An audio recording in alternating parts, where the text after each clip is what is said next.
Welcome to The Psychology of Money by Morgan Housel, a book that reveals the fascinating relationship between our emotions, behaviors, and financial decisions. Money is more than just numbers and calculations. It's deeply tied to our experiences, dreams, fears, and even our sense of identity. This audiobook invites you to explore a unique perspective. Financial success isn't just about how much you know, but how you behave. Through captivating stories and timeless lessons, author demonstrates that mastering money requires understanding ourselves and how we make decisions. Why should you listen to this audiobook?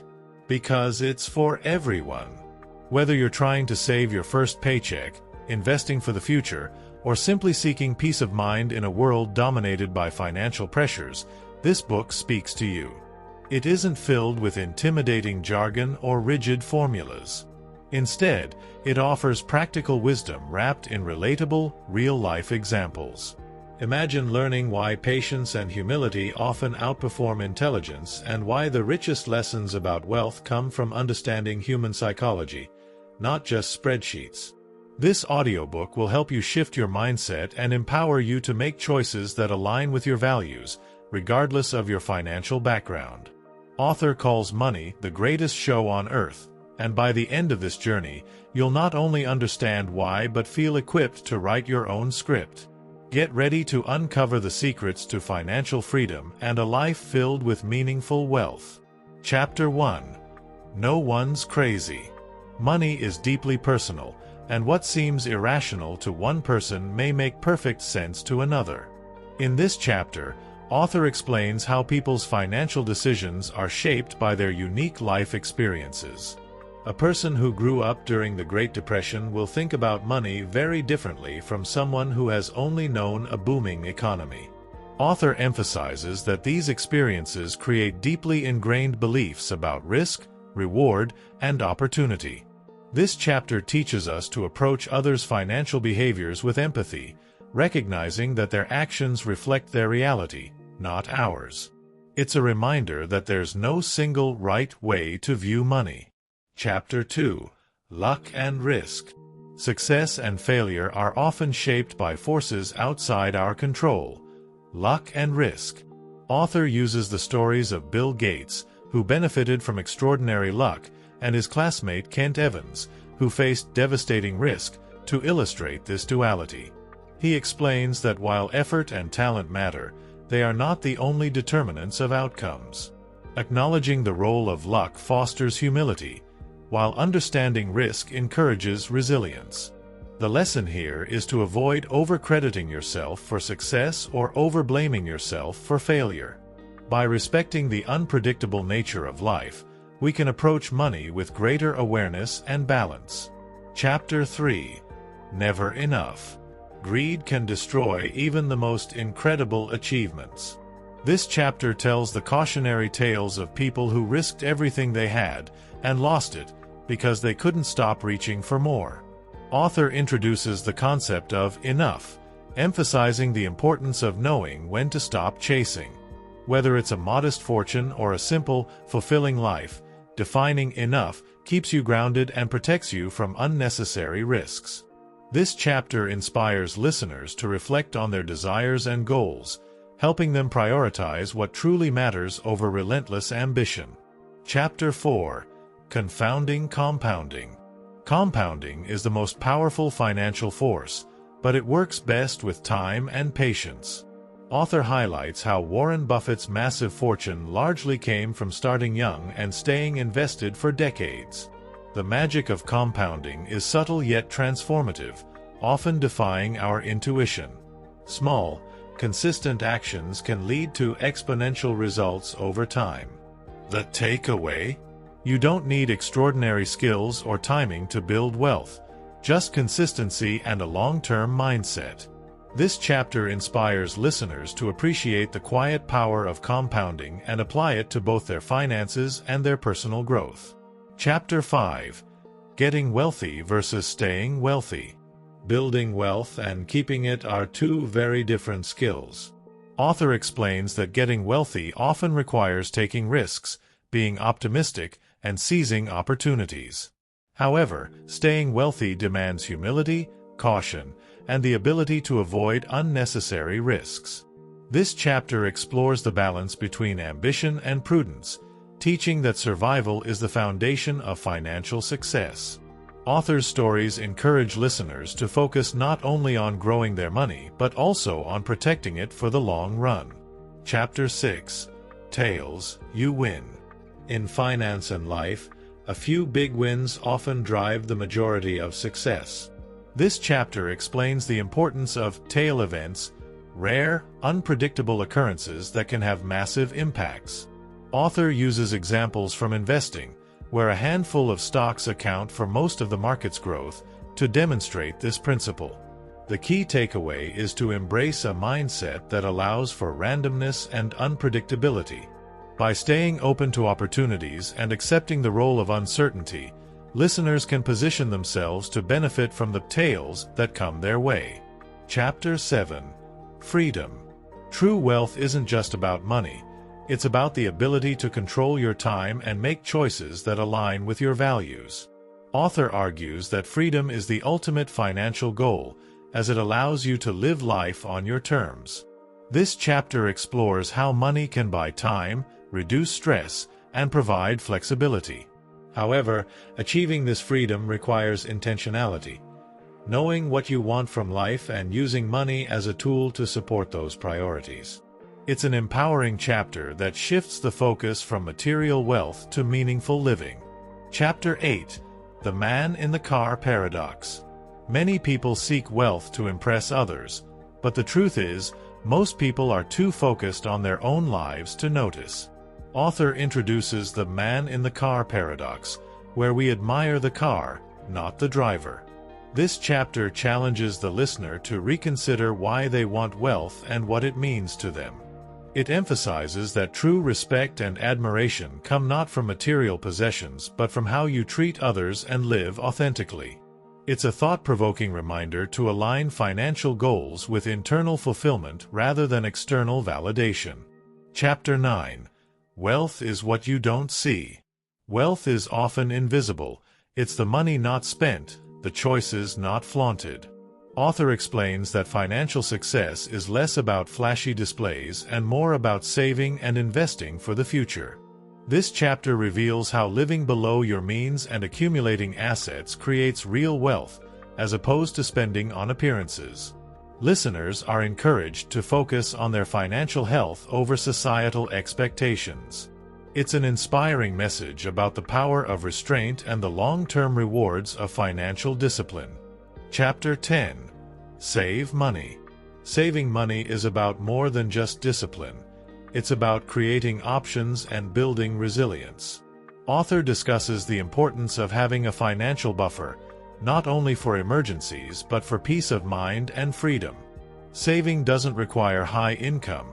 It's about adjusting your lifestyle to prioritize what matters most.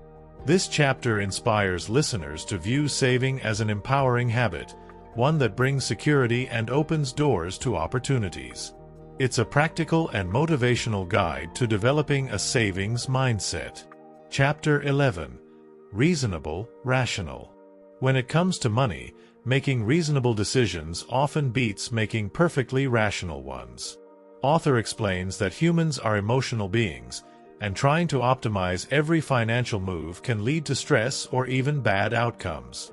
Instead of chasing perfection, aim for decisions that make sense to you and align with your life. Whether it's keeping cash for peace of mind or paying off a low-interest loan early for emotional relief, personal finance is personal. This chapter encourages listeners to embrace flexibility and do what feels right for their unique situation. Chapter 12. Surprise. The future is unpredictable, and the most important events in life and finance are often surprises. Author highlights that historical data and trends are helpful but can't account for the unexpected. This chapter advises listeners to stay humble about their predictions, diversify their investments, and leave room for the unexpected in their plans. By preparing for uncertainty rather than trying to predict it, you can build a financial life that's resilient and adaptable. Chapter 13. Room for Error. In finance, having a margin of safety is crucial. Author stresses the importance of planning for the worst-case scenario, not just the best.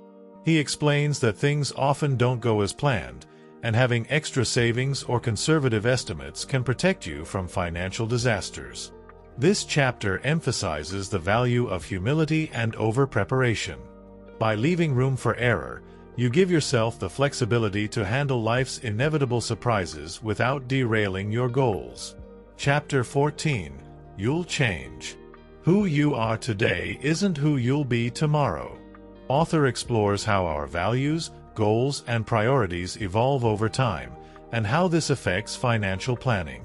He argues against rigid long-term plans, emphasizing the importance of flexibility and adaptability. Instead of locking yourself into decisions that reflect your current self, leave room for future adjustments. This chapter inspires listeners to embrace change and craft financial strategies that grow with them. Chapter 15. Nothing's free. Every financial decision comes with a cost, even if it's not immediately obvious. Author compares market volatility to an admission fee. It's the price you pay for long-term returns. Instead of avoiding these costs, understanding and accepting them is key to success. This chapter encourages listeners to focus on the rewards of patience and persistence, while recognizing that there's no such thing as a risk-free journey in life or finance. Chapter 16. You and me. Financial decisions vary because people have different goals, experiences, and circumstances. In this chapter, author highlights how comparing yourself to others can be misleading. What works for someone else may not work for you, and that's okay. This chapter invites listeners to reflect on their own priorities and create a financial plan tailored to their unique needs.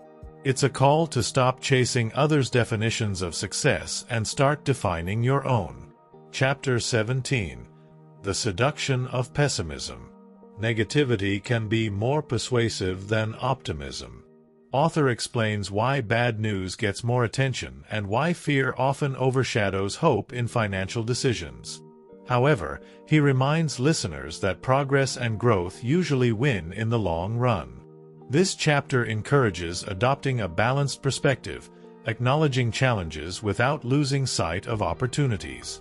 By focusing on the big picture, listeners can stay hopeful and motivated even during tough times. Chapter 18. When you'll believe anything.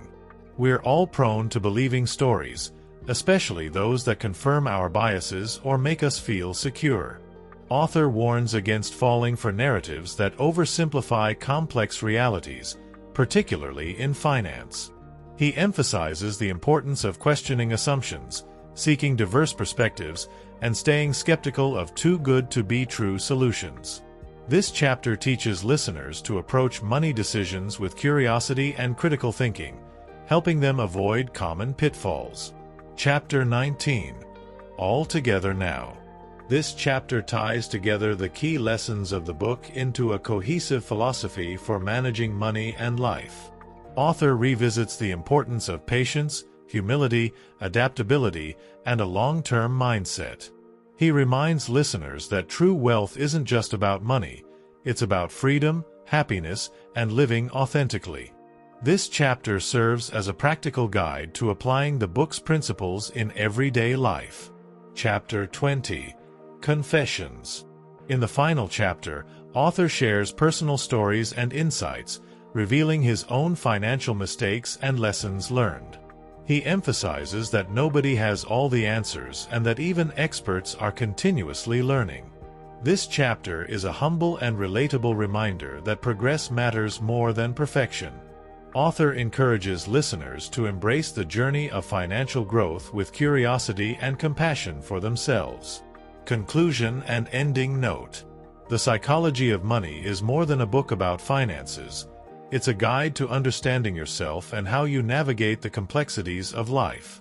Author's timeless lessons remind us that wealth isn't just measured in dollars, but in time, freedom, and the joy of living on our terms. The beauty of this book lies in its simplicity. Money is a tool, and its purpose is to serve you, not the other way around. By focusing on behavior, patience, and adaptability, you can build a life that aligns with your values and dreams. As you close this audiobook, take these lessons to heart.